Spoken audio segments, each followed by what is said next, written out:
Right Yes, there. sir. Over there. Heidi. Okay, Tom, we were going to do this at the beginning of the open mic, but it was just pointed out to me that it's listed in the program for now. So we could do it that way or do it later. I could say a few words if you like. Yeah. Tom Price is going to talk about our fallen comrade Jeff Miller, who was martyred at Kent State, and you can tell the story of how he got from here to there. Yeah, well, first thing is Jeff Miller was a very unassuming kid. He was like all the rest of us. He asked a lot of questions. And one thing that I would, at this moment, like to belatedly thank Jeff for was that he questioned me probably more than any of the rest of his friends. Because every time Jeff heard me say something that sounded like a bumper sticker, he'd laugh. And a lot of us deserved that. If Jeff were here right this minute, and he was probably in this classroom, everybody at MSU was in this classroom at one time or another, sleeping in the back where I used to be. But if Jeff were in this classroom, he suddenly woke up after 37 years, the thing he would say to us is, why are we still doing this? What has happened or not happened? These would all be questions, and they're ones for all of us to answer in our own way.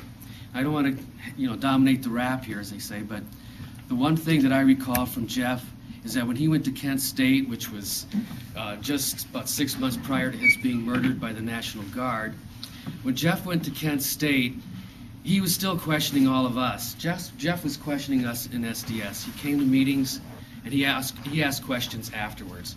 He was the opposite of the true believer.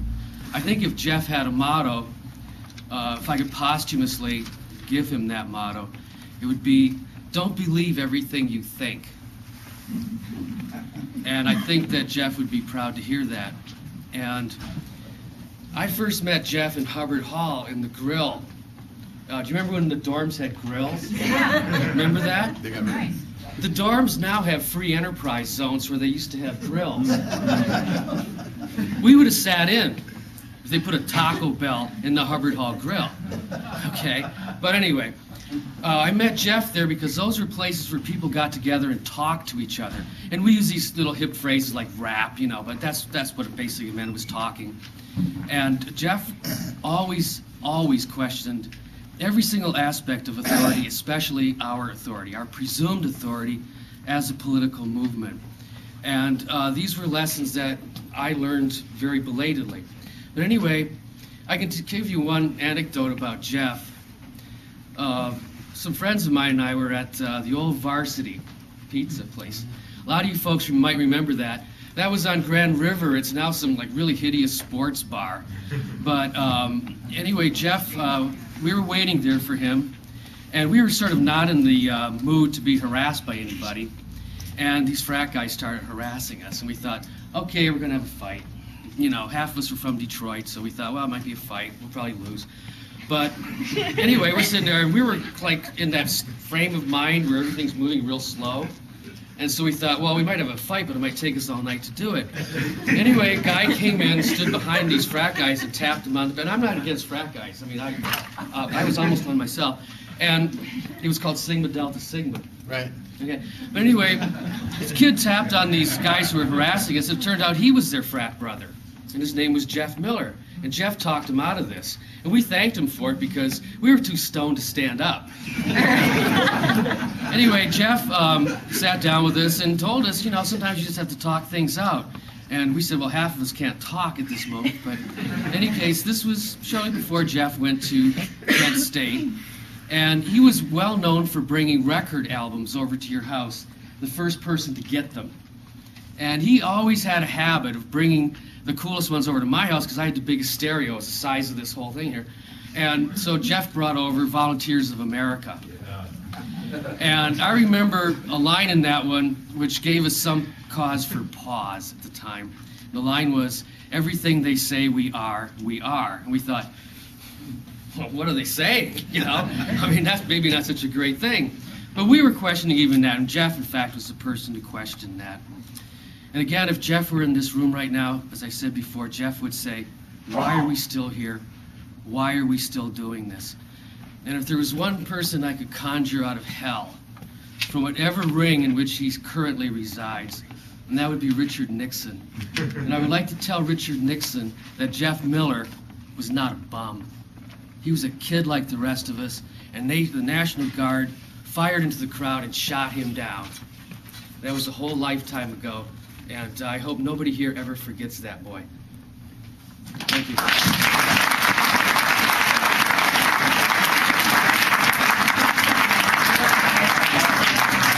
My name's Andy Pyle. I was at Kent State with Jeff Miller on May 4th, 1970. This is a picture of Jeff right here. This was donated by the Kent May 4th Center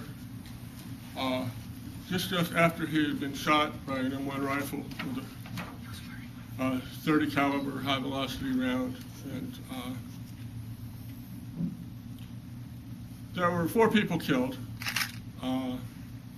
Jeff was laying there in a pool of blood. I didn't know who he was. I didn't figure out who he was for a number of years that I had known him here at Michigan State when I was here.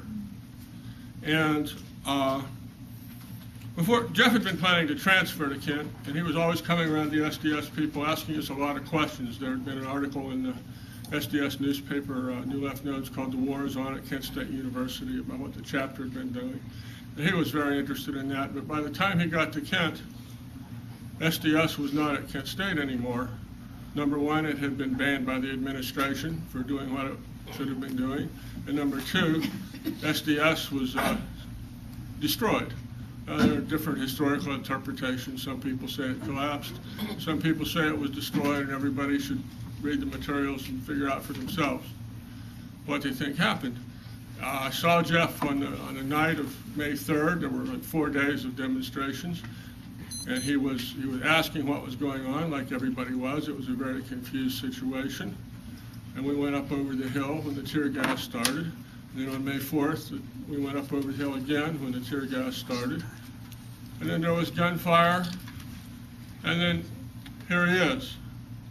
But the important thing, and I want everybody to remember this, is after they killed those 4 students and wounded all those other ones, people just didn't go home.